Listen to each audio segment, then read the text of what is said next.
चलो यहाँ देखो, पहला सवाल, force is a physical quantity. Force तो पता है एक फिजिकल क्वांटिटी है, तो इस सवाल में ये पूछना चाह रहा है कि फोर्स कैसा क्वांटिटी है। स्केलर के वेक्टर तो पता है कि फोर्स वेक्टर है, और जब भी कोई वेक्टर होता है तो इसके पास मैग्नीट्यूड और डायरेक्शन दोनों आता है, तो आंसर सी, फोर्स के पास दोनों है। अब यहाँ पे फोर्स का ऐसा यूनिट पूछ रहा है तो क्या हो जाएगा, न्यूटन, क्या हो जाएगा, 1 न्यूटन। तो यही आंसर हो जाएगा। 1 newton is equals to 1000 10 to the power 5 times. सब हो जाएगा, फोर्स का यूनिट पूछे तो ये सब हो जाएगा। ऐसा यूनिट सिर्फ लिखा रहता ना, फिर पे सवाल फंसा दिया। ऐसा यूनिट पूछता तब तुम बोलते न्यूटन, लेकिन यहाँ पे सिर्फ पूछ रहे यूनिट कौन है। अगर इसका ऐसा ही लगा देता तब आंसर सिर्फ 2 होता। यूनिट पूछ रहा है तो इसमें से सब हो, सब ना यूनिट है। क्यों? क्योंकि 1 न्यूटन को ही क्या बोलते हैं, 10 की पावर 5 डाइन, तो ये भी हो जाएगा। और उसके बाद ये क्या है, केजी मीटर पर। ये कैसे निकाले थे बताओ। फोर्स इक्वल टू क्या होता है, मास इंटू में एक्सलेशन। मास को क्या लिखते हैं, केजी, एक्सलेशन को क्या लिखते हैं, मीटर पर सेकंड स्क्वायर। तो फोर्स का ये भी यूनिट है, डाइन भी यूनिट है, न्यूटन भी यूनिट है, लेकिन ऐसा यूनिट सिर्फ न्यूटन, लेकिन ऐसे तीनों यूनिट। ठीक है, बहुत बढ़िया सवाल है। और उसके बाद यहाँ देखो, which force had do not change the state of rest और मोशन ऑफ एन ऑब्जेक्ट। मतलब इस सवाल में यही बोलना चाह रहा है, ऐसा कौन सा फोर्स है जो हम बॉडी पे तो लगाएं लेकिन उसका ना ही पोजीशन चेंज होगा, ना ही वह अपना मोशन चेंज कर देगा। ठीक है, बैलेंस फोर्स। बैलेंस फोर्स ही ऐसा होता है। बैलेंस फोर्स लगाएंगे तो इधर से उधर से तो रहता ही है ना, तो क्या होगा, बॉडी कांस्टेंट स्पीड ही रहता है। कांस्टेंट में बॉडी क्या होगा, अपना पोजीशन चेंज नहीं कर पाएगा, तो balance force. To accelerate the motion of an object dash is required. बताओ, अगर किसी ऑब्जेक्ट को चलाना है तो कैसा फोर्स की जरूरत है, internal force, unbalanced. Unbalance. Balance force लगाएंगे तो दोनों तरफ से बॉडी रुक जाएगा। अनबैलेंस लगाएंगे मतलब एक फोर्स ज़्यादा है, एक फोर्स कम वैल्यू का है, तो ये ऑब्जेक्ट को इधर चला देगा, तो अनबैलेंस फोर्स। फिर से यहाँ पे, who first deduct that the object move with a constant speed when no force acts on them। किसने सबसे पहली बार बोला था कि ऑब्जेक्ट जो है अगर कांस्टेंट स्पीड से जाते रहेगा, ऑब्जेक्ट क्या करेगा, कांस्टेंट स्पीड से जाते रहेगा जब इस पे कोई भी फोर्स नहीं लगेगा। बताओ अब कौन होगा आंसर, न्यूटन। हो गया ना गलती, लापरवाही की नतीजा। गैलीलियो बोला था, गैलीलियो बोला था। ये बात बहुत इंपॉर्टेंट क्वेश्चन है, तो बोला है वो क्वेश्चन सब फंसाएगा तुमको, याद रखो। अरे ये बात है, कौन बोला, गैलीलियो बोला। गैलीलियो ही इनर्शिया का सबसे पहली बार अप्रत्यक्ष रूप से विचार, इनर्शिया का इनडायरेक्टली सबसे पहली बात तक गैलीलियो ही दिया था विचार, समझे। तब उसके बाद न्यूटन आया, तब उसको विस्तार से बताया, तो सबसे फर्स्ट बार बोल रहा है। तो फर्स्ट बार अगर ऐसा सवाल आए, इनर्शिया का बात कौन बोला था, गैलीलियो। इनर्शिया का ना बात बोल रहा, अगर कोई ऑब्जेक्ट रेस्ट में है तो रेस्ट में है, चल रहा है तो चल रहा है, जब तक उस पर कोई फोर्स एक्ट नहीं होते। यहाँ पे ही नहीं सवाल बोले कि कौन सबसे पहली बार बोला कि कोई ऑब्जेक्ट है वो सीधे चलते रहेगा और जब तक वो कांस्टेंट स्पीड से चलते रहेगा जब तक उस पर कोई फोर्स नहीं लगे। तो इनर्शिया भी तो यही बोलता है, ऑब्जेक्ट को चल रहा है तो चलते रहेगा कांस्टेंट स्पीड से, तभी रुकेगा, चाहे चेंज करेगा अपना स्टेट ऑफ मोशन जब उस पे कोई फोर्स लगे। इनर्शिया का ही डिफिनीशन हो गया ये। इनर्शिया को सबसे पहली बार अप्रत्यक्ष रूप से बोला था गैलीलियो, उसी को विस्तार रूप से आगे बोलेगा न्यूटन, लेकिन फर्स्ट बोला है तो गैलीलियो। इसी कारण हम लोग न्यूटन फर्स्ट लोग को गैलीलियो मोशन, गैलीलियो लॉ भी बोलते हैं, समझा। पता कैसे नहीं था, पढ़ोगे तो। Which force act on a opposite to the direction of motion. अब इसमें से बोल रहा है कौन सा ऐसा फोर्स है जो मोशन के अपोजिट डायरेक्शन में लगता है, मतलब इस चीज़ का मोशन इधर हो रहा है तो इसके अपोजिट में वो क्या लगेगा, फोर्स, फ्रिक्शन फोर्स। हमेशा मोशन को क्या करता है, अपोज करता है, अपोज करता है। फिर से यहाँ पे बोला है an object remains in a state of rest और uniform motion in a straight line unless an external unbalance force is applied. ये बात सही है कि गलत, गलत क्या है, सही है। क्वेश्चन तो पढ़ नहीं रहा है तो क्वेश्चन हम पढ़ रहे हैं। स्टेटमेंट क्या बोल रहा है, इनर्शिया का स्टेटमेंट लिख दिया घुमा के, बउआ वाला सवाल देगा, वो वही चीज रहेगा, घुमा के दिया। इनर्शिया का स्टेटमेंट है, अगर कोई ऑब्जेक्ट स्टेट में है तो स्टेट में रहेगा, रेस्ट में है तो रेस्ट में रहेगा, जब तक कि unless an external unbalance force उस पर अप्लाइड नहीं हो। मतलब इस लाइन यही बोला हिंदी में कि अगर कोई ऑब्जेक्ट है वो रेस्ट में है तो रेस्ट में ही है, अब वो ठीक है ना, चल रहा है तो चल ही रहा है, जब तक कि उस पर अनबैलेंस फोर्स अप्लाइड ना हो वो अपना अवस्था चेंज नहीं करेगा। तो किसका डिफिनीशन है? इनर्शिया का। इनर्शिया ही बात बोलता है ना, तो तुमसे एग्जामिनर ये पूछ रहा है, ये नहीं पूछ रहा कि किसका डिफिनीशन है, तुमसे ये पूछ रहा है कि क्या ये बात सही है कि गलत है। तुम कैसे ऐसे सवाल को सॉल्व करोगे? देखोगे अरे यार ये सवाल तो पढ़ा पढ़ा लग रहा है, तो ये तो इनर्शिया का बात है, तो ये सही है, तो ट्रू। समझ में आया? Which law of the motion is also known as the law of inertia? First. ये क्या बोलता है कि अगर कोई ऑब्जेक्ट रेस्ट में है तो रेस्ट में ही रहेगा, चल रहा है तो चल ही रहेगा, जब तक कि इस पर कोई एक्सटर्नल फोर्स अप्लाइड नहीं हो। इसी को प्रत्यक्ष रूप से सबसे पहली बात गैलीलियो ने बताया था, विस्तार से फिर न्यूटन बताएगा। इसी को फर्स्ट लॉ ऑफ मोशन भी बोलते हैं इनर्शिया को, ठीक है। और उसके बाद बहुत सारे अपने एग्जाम्पल भी बताए थे। और ये किस पे डिपेंड करता है? मास पे डिपेंड कर सिर्फ डिपेंड करता है, जिसका मास ज़्यादा है उसका इनर्शिया क्या हो जाएगा? ज़्यादा। In 1586, who wrote his first scientific book, The Little Balance La Balentica? Galileo लिखा था। ये बुक किसका है? गैलीलियो का। इसी में मोशन के बारे में इसी में बुक इसी में बताया हुआ है वो सब बात। Inertia of an object measure by it's. Inertia क्या चीज से मेजर किया जाता है? मास। कि वेलोसिटी से? सिर्फ मास से। मोमेंटम पूछता तो वेलोसिटी मास से भी और वेलोसिटी दोनों के आधार पे हम किसी का चीज का मोमेंटम मालूम कर पाते हैं।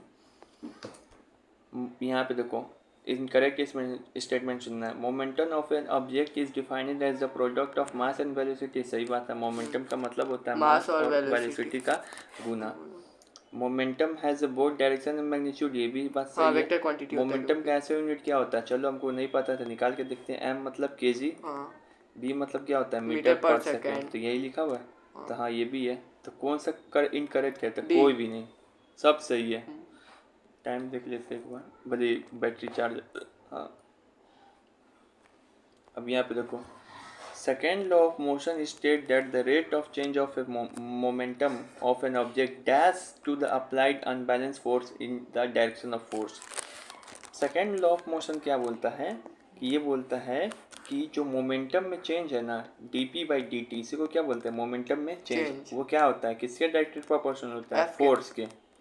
और इसी फॉर्मूला को इसी को सॉल्व करके हम निकाले थे F इक्वल टू एम। याद आ रहा है? हाँ याद है। तो किस क्या होगा? डायरेक्टली प्रोपोर्शनल है कि inversely proportional? Directly proportional. Directly proportional. इसका मतलब ये होता है कि मोमेंटम बढ़ेगा तो फोर्स बढ़ेगा, मोमेंटम घटाओगे तो फोर्स घटेगा। ये बात साबित करता है, ठीक है।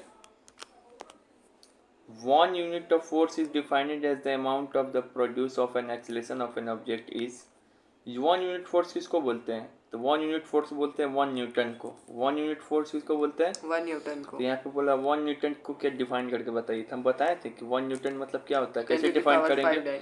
वो नहीं ना, डाइन पूछ रहा है, 1 न्यूटन को बोल रहा है डेफिनेशन, तब बताए थे। पहले F इक्वल टू एम है, यहाँ पर मास ले लेंगे 1 kg और यहाँ पे एक्सेलरेशन ले लेंगे मीटर पर सेकेंड स्क्वायर। तब ऐसे डेफिनेशन करने बताए थे कि 1 न्यूटन को वैल्यू को कैसे बनाते हैं डेफिनेशन में, जब 1 kg मास पे अगर कोई फोर्स लगे और उसका एक्सेलरेशन 1 मीटर प्रति सेकेंड स्क्वायर से हो, तब उस पर ये 1 न्यूटन फोर्स लगेगा, उसी को 1 न्यूटन बोलते हैं। तब चुने यहाँ से क्या हो जाएगा?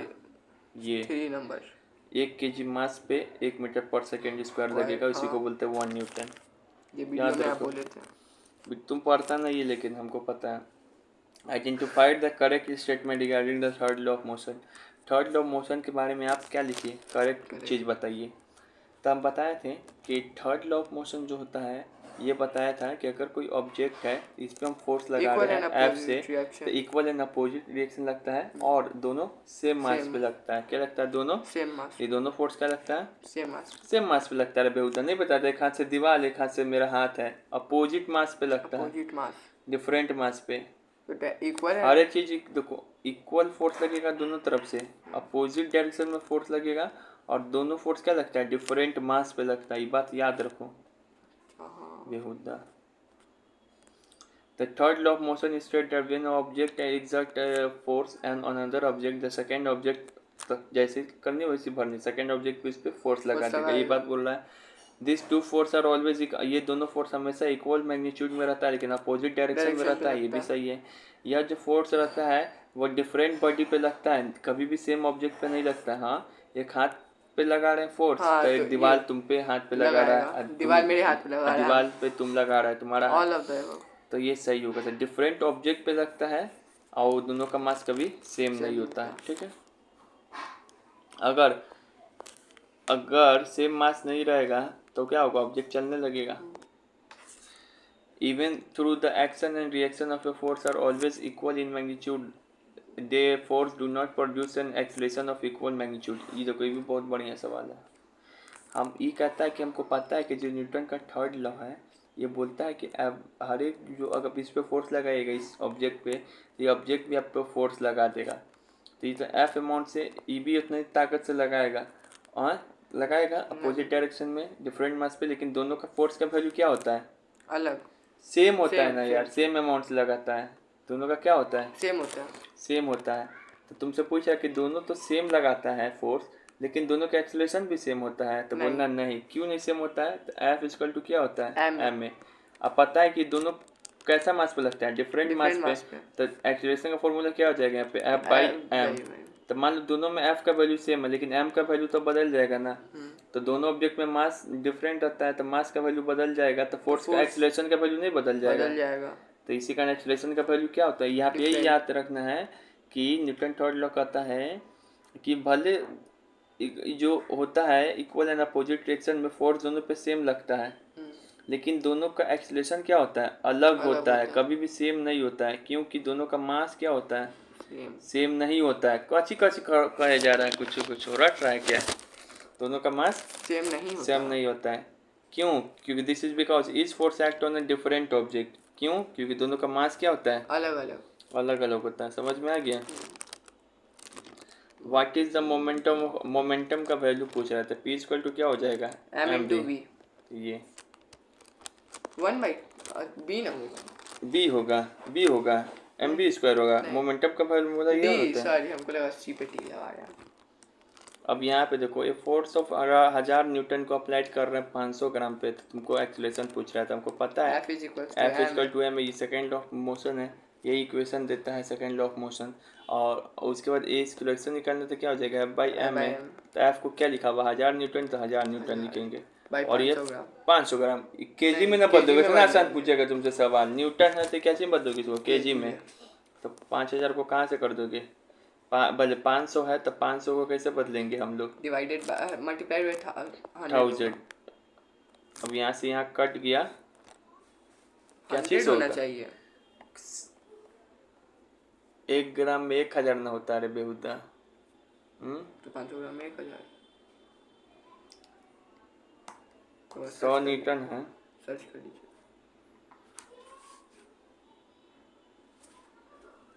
इसको इससे काटेंगे तो कितना हो जाएगा बताओ, 5/10, तो 5/10 करना है, 10 हो जाएगा, तब 5 दूनी 2, 2000। सॉल्व कर लेना, ये आएगा। देखो पहले 500 ग्राम को किस में बदल दे रहे हैं, केजी में, तो कितना हो जाएगा 1/2। ऊपर में 1000 था तो इसे कितना कर देंगे तो कितना हो जाएगा 2000। ठीक है, ये सब चीज़ देखना है, उतना आसान नहीं पूछेगा बहुवल लिखा। फोर्स रिक्वायर्ड ऑन एक्सीलरेटिंग, यहाँ पे देखो, यहाँ पे बोल रहा है कि आपको बताइए फोर्स कितना लगेगा किसी बॉडी को एक्सीलरेट करने में। अगर 3 kg का मास का वो बॉडी है और उसको 5 मीटर प्रति सेकंड स्क्वायर से एक्सीलरेट करना है, उसी तरीके से एक और बॉडी है 4 kg मास का, उसको 4 मीटर पर सेकंड स्क्वायर से एक्सीलरेट करना है, तो दोनों पे फोर्स क्या लगेगा, सेम। दोनों पे फोर्स क्या लगेगा, अलग अलग ना लगेगा बेहुदा। एफ इक्वल टू क्या होता है, एम में। क्यों, क्योंकि दोनों का मास अलग है 3 और क्या हो जाएगा 5, और फिर ये वो दूसरा का क्या हो जाएगा 4 × 4, तो इस पे हो जाएगा 15 न्यूटन का फोर्स लगेगा, इस पे 16। तो देख लो किस पे ज़्यादा फोर्स लग रहा है, 4 kg पे। तो फोर्स मास पे डिपेंड करता है, एक्सीलरेशन पे भी। ठीक है, विच एक्सप्रेशन ऑफ द, किस फोर्स का क्या, कौन से एक्सप्रेशन से निकालते हैं हम लोग हर एक चीज़। ये कहाँ से आता है, न्यूटन सेकेंड लॉ के डेरिवेशन से। कैसे, हमको पता है dP/dt डायरेक्टली प्रोपोर्शनल होता है फोर्स के। इसी को हम लोग सॉल्व करके F इक्वल टू एम में प्रूव किया जाता है, कर चुके हैं। रॉकेट किस पे वर्क करता है, रॉकेट तो लीनियर मोमेंटम के कंजर्वेशन पर डायरेक्ट याद रखें इसको। लीनियर मोमेंटम क्या? अभी तुम नहीं समझेगा, उतना सिलेबस से उड़ा दिया गया है या अगला चैप्टर में भेज दिया गया है। A passenger in A train moving, अब देखो ये बढ़िया सवाल है। यहाँ पे 3 तरीके का सवाल पूछा जाता है कि अगर तुम्हारा गाड़ी रुका हुआ है, ठीक है, भले कांस्टेंट स्पीड से जा रहा है, स्पीड क्या है, कांस्टेंट स्पीड को बोलने का तो समझ में आ रहा है, वो एक्सेलरेशन नहीं हो रहा है उसमें। हाँ, तो एक्सेलरेशन क्या है, जीरो। तो 3 केस पूछेगा, अगर एक्सेलरेशन जीरो है, अगर एक्सेलरेशन पॉजिटिव है, अगर एक्सेलरेशन निगेटिव है। निगेटिव मतलब ब्रेक अप्लाई करना, पॉजिटिव मतलब वेलोसिटी को चेंज करके आगे पीछे बढ़ाते रहना, ठीक है। एक्सेलरेशन जीरो का मतलब कांस्टेंट स्पीड से कोई चीज़ जा रहा था। यहाँ पे 3 चीज़ पूछता है कि अगर तुम ट्रेन के डिब्बा में हो और तुम सिक्का फेंक रहे हो, तब पहला केस में अगर एक्सेलरेशन जीरो है ना, तुम कांस्टेंट स्पीड से जा रहा है तो सिक्का तुम्हारे हाथ में ही गिरेगा। दूसरा, अगर पॉजिटिव एक्सेलरेशन होगा तो सिक्का कहाँ गिरेगा, तुम्हारे पीछे। ऐसे करोगे ये तुम बैठा हुआ पीछे चला जाएगा, पीछे चला जाएगा। लेकिन अगर निगेटिव एक्सेलरेशन होगा जाएगा तो सिक्का कहाँ चला जाएगा, आगे चला जाएगा। तो यहाँ पे क्या बोल रहा है, कांस्टेंट स्पीड से चल रहा अगर कोई ट्रेन, तक कॉइन को टॉस किए ऐसे करके उछाले तो कहाँ पे गिरेगा, उसके हाथ में ही गिरेगा, ऑन हिज हैंड। फिर से यहाँ पे पूछ रहा है, what makes a passenger tends to fall side away when the bus takes sharp left turn. Inertia, moment, inertia, momentum होगा। नहीं, यहाँ पे बोल रहा है कि जब तुम बस घूमता है टर्निंग पे, तो क्या तुमको क्या करता है, बॉडी रेस्ट में रहना चाहता है, लेकिन वो आगे वाला क्या करता है, वो घुमाता है, फोर्स लगा देता है, तो इनर्शिया के कारण, ठीक है। बताए थे ना, आगे पीछे करके बॉडी होने लगता है, ये सब इनर्शिया के कारण होता है। According to the third law of motion, action and reaction, third law of motion क्या करता है, एक्शन एंड रिएक्शन हमेशा डिफरेंट बॉडीज पे लगता है और अपोजिट डायरेक्शन में, सेम बॉडी पे नहीं लगता है। हाथ पे लगाते तो बॉडी पे नहीं लगता, हाथ पे लगता है। अब यहाँ पे बोल रहा है कि जो गोलकीपर है जो फुटबॉल खेलता है तो अपना जो गोल पकड़ता है ना, इसे हाथ से, तो हाथ थोड़ा पीछे करता है क्रिकेटर की तरह, देखा गोल ऐसे पकड़ता है, कैच ऐसे पकड़ता है, क्या है ऐसे करता है ताकि गोल पकड़ने के टाइमिंग को क्या कर दिए, बढ़ा दे। और जब टाइम को बढ़ाएंगे तो मोमेंटम क्या होता है, कम। और जब मोमेंटम कम होगा तो फोर्स भी क्या होता है, कम। जब फोर्स कम होगा तो हमको चोट क्या लगेगा, कम। तो ऐसा सब सवाल का आंसर यही रहता है। ऐसा क्यों किया जाता है, क्योंकि force is directly inversely proportional to momentum. Reduce the force को रिड्यूस करने के कारण, या decrease the rate of change of momentum, ये भी हो सकता है answer, decrease the rate of change of momentum, ठीक है ना। Rate of change of momentum कम करेगा तो वही ना, फोर्स भी कम होने लगेगा, दोनों आंसर हो सकता है, ठीक है।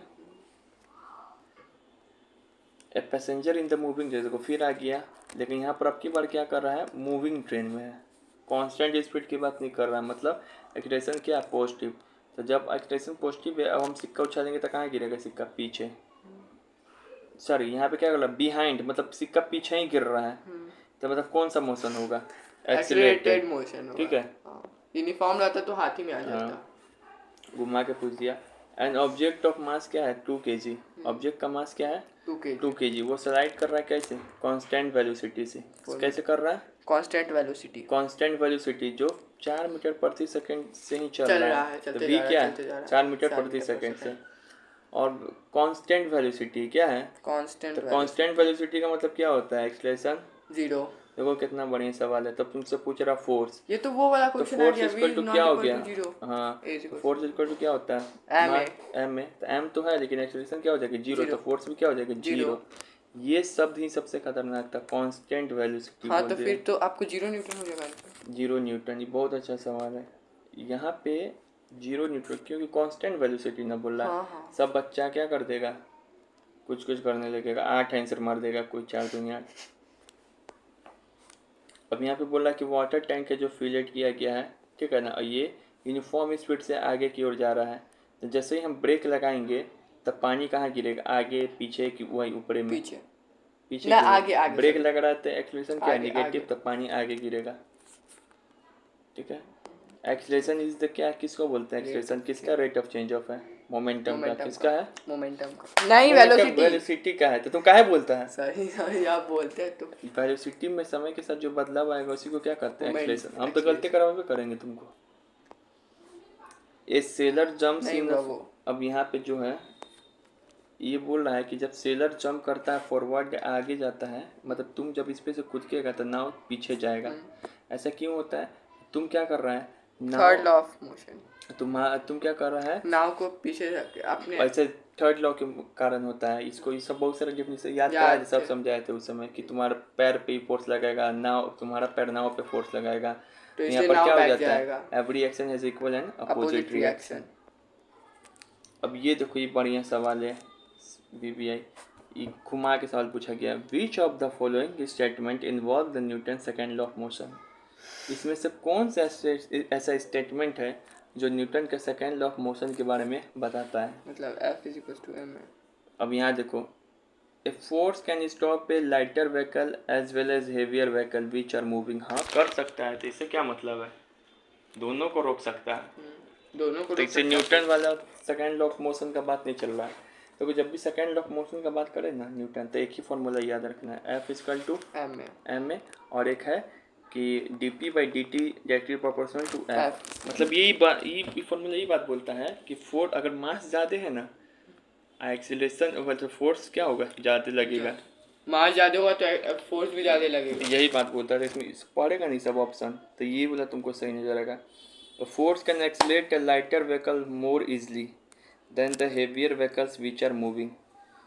जो बोल रहा है कि जो फोर्स है वह आराम से, फोर्स ज़्यादा लग जाएगा किस पे? हल्का चीज़ पे। अब भारी चीज़ पे क्या लगेगा? कम। मतलब भारी चीज़ पे वो आसानी से उसको मूव नहीं कर पाएगा। यही बताता है वो। तो फोर्स ज़्यादा लगाना होता है भारी हाँ, चीज़। यही चीज़ बताएगा। ठीक जैसे है। इसको धकेलेंगे तो ये जल्दी नहीं धकेलेगा, इसको धकेलेंगे तो जल्दी धकेलेगा। गोलकीपर वाला आ गया फिर से। तो गोलकीपर क्या करता है? वही तो है, decrease the rate of change of momentum. और बी वाला भी हो सकता है। इंक्रीज द फोर्स इंक्रीज करता है। आप तो पिछले बार में। अरे यार, क्वेश्चन में लाइन दूसरा ना था। अच्छा समय को इंक्रीज कर रहा है, अच्छा, हाँ फोर्स को डिक्रीज कर रहा है। अच्छा, वहाँ इंक्रीज बता दिए थे ना, डिक्रीज भी लिखा होगा वहाँ पे। फोर्स को भी डिक्रीज करता है और मोमेंटम को भी डिक्रीज करता है, लेकिन टाइम को बढ़ाता है ताकि चोट नहीं लगे। यहाँ पे सिक्का वाला सवाल है। तो सिक्का वाला सवाल क्या चीज पर बेस्ड है बताता? सिक्का क्या करेगा? इसको आगे मारेंगे फ्लिक तो सिक्का कहाँ गिर जाएगा? नीचे की जगह, क्योंकि सिक्का वो है। लेकिन कौन सा है यहाँ पे? ग्रेविटेशन चैप्टर चल रहा है कि यहाँ पे किस लिए? क्योंकि सिक्का रेस्ट में है तो रेस्ट में ही रहना चाहिए, तो नीचे इनर्शिया के कारण। ठीक है ना, सिक्का वहीं पर रहना चाहिए। ये कॉइल वाला कैसे यूज करते थे? न्यूटन थर्ड लॉ पे, आगे बंदूक चलाएंगे तो पीछे झटका मारेंगे, तो third law of motion.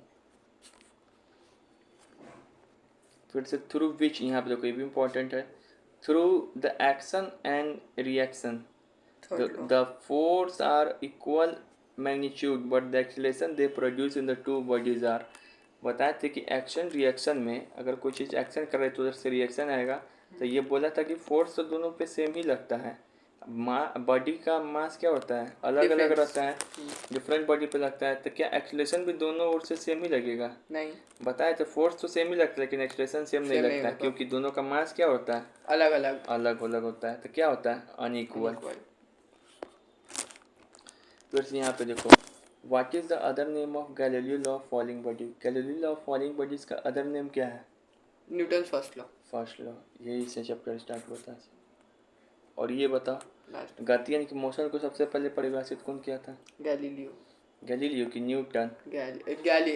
Newton परिभाषित का अलग बात है। इनर्शिया का बात हो रहा है यहाँ पे। इनर्शिया बोलेगा तब ना गैलीलियो होगा। यहाँ परिभाषित है तो कौन होगा? न्यूटन। ग्रह का गति कौन बताया था? तो सबसे पहले बताया था निकोलसन। फिर उसके बाद कौन बताया था? गैलीलियो। फिर उसके बाद कौन बताया था? ये केपलर। भाई केपलर बताया था, फिर गैलीलियो। ना बता रहा कि कौन सी गति, सिंपली इसी का नाम दिया जाता है। जब तक ग्रह गति का, अरे बेहुदा, जब तुम हम जो बता रहे हो बोलो ना। ठीक है, न्यूटन। ग्रह का गति जब तक नहीं बोले तब तक गैलीलियो इस सब का नाम नहीं आएगा। सिंपली गति बोल रहा है तो न्यूटन। ठीक है, अब रुक जाओ। अब जैसे कि क्या होता है ना कि तुमसे एग्जाम में पूछता है ना न्यूट्रिएंट्स के बारे में, 10 का न्यूट्रिएंट्स के बारे में। हंस कह रहा है? नहीं, ऐसे यहाँ पे अच्छा लेवल बना रहे हैं। न्यूट्रिएंट्स के बारे में पूछेगा तो न्यूट्रिएंट्स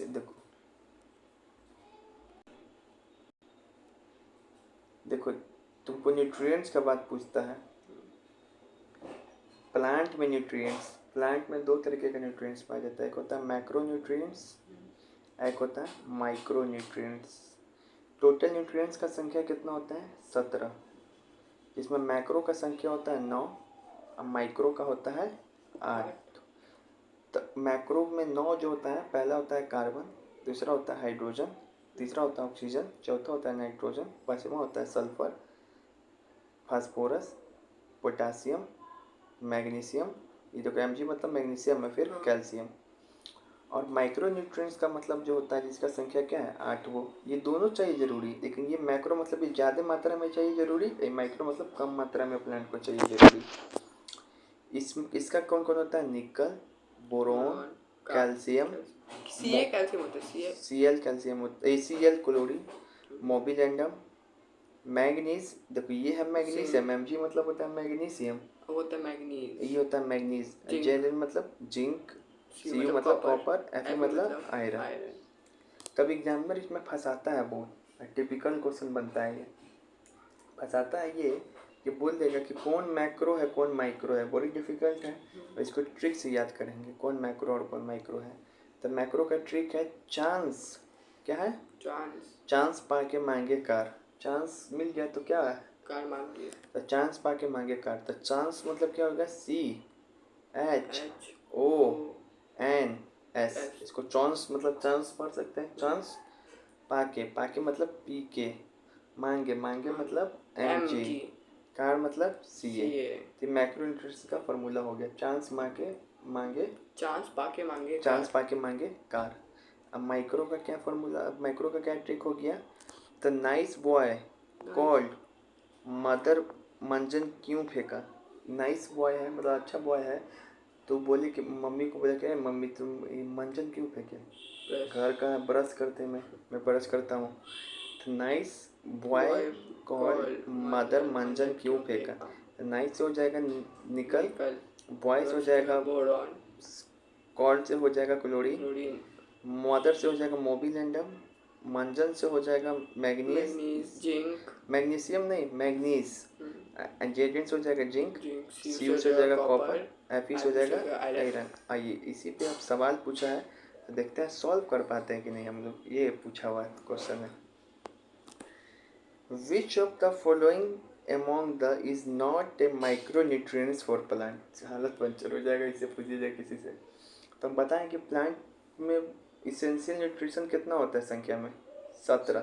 इसी को वो बांटते हैं हम लोग किस में, माइक्रो में, अब मैक्रो में, मैक्रो का संख्या होता है 9, माइक्रो का होता है 9, मैक्रो का होता है 8। इसका ट्रिक क्या बताए थे, माइक्रो का चांस, मैक्रो का, अरे रुके ना, माइक्रो ना है इधर, मैक्रो ना इधर, सॉरी मैक्रो है और ये क्या है माइक्रो है। तो मैक्रो मतलब ज़्यादा संख्या में चाहिए, तो इसका क्या बताते हैं, चांस पाके मांगे, CHONS, पाके यानी कि पी के, मांगे यानी कि Mg, मांगे कार कैल्शियम, ठीक है। तो कार्बन होता है, हाइड्रोजन होता है, oxygen, nitrogen, sulphur, phosphorus, potassium, magnesium, calcium. अब यहाँ पे क्या बोल रहा है, माइक्रो बोल रहा है, ये सब हम किसका एग्जांपल बताएं, मैक्रो का। तो ये देखो मैग्नीशियम क्या होता है, मैक्रो का, मैग्नीज लिखा हुआ है, मैग्नीशियम ना माइक्रो, मैग्नीशियम ना होता है मैक्रो, तो ये होगा, नहीं होगा ना, नहीं होगा, मैक्रो है ये। क्या पूछ रहा है, कौन इसमें से माइक्रो न्यूट्रिएंट्स नहीं है, हाँ तो मैग्नीशियम हो जाएगा, तो यही है जो तुम्हारा क्या है, ये तो क्या है, तो मैक्रो होता है, ये आंसर नहीं होगा। एक बार माइक्रो न्यूट्रिएंट्स का हम लोग ट्रिक याद कर ले रहे, क्या बताए थे माइक्रो न्यूट्रिएंट्स का, नाइस बॉय का मदर का, नाइस बॉय, नाइस मतलब क्या हो जाएगा, निकल, बॉय मतलब क्या हो जाएगा, boron, nice boy mother called मतलब मोबिलेंडम, एमो कॉल्ड मतलब कैल्शियम, Cl मतलब chlorine, nice boy mother called मंजन मतलब Mg मतलब मैग्नी, Mn मंजन, Mn जन होता है, मैग्नीज, देखो इसी का नाम लिखा हुआ मैग्नीज, इसको हम लोग लिखते हैं मैग्नीशियम Mg, जेडन मतलब क्या हो जाएगा, जिंक, मंजन क्यों मतलब कॉपर, फेंका मतलब आयरन। फिर भी तुमको इतना भी दिक्कत हो रहा है तो हमको ये वो याद कर दो, सिर्फ मैक्रो, इसका भी ट्रिक है, अब बाकी छाट तो चल जाओ, मैक्रो याद करना ज़्यादा आसान है, चांस पाके कार को क्या ऐसे डिनोट करते हैं, CA MG कार मांगे MG, यही है। चांस पाके मांगे कार, कार। ठीक है, यही कर देगा। चांस पाके मांगे कार। वो चलिए उल्टा भी हो सकता है, उल्टा सकता है। क्या क्या उल्टा? चांस पाके मांगे कार। हाँ कोई दिक्कत नहीं। ऑल द बेस्ट आज के लिए। अच्छा क्वेश्चन था नहीं? बहुत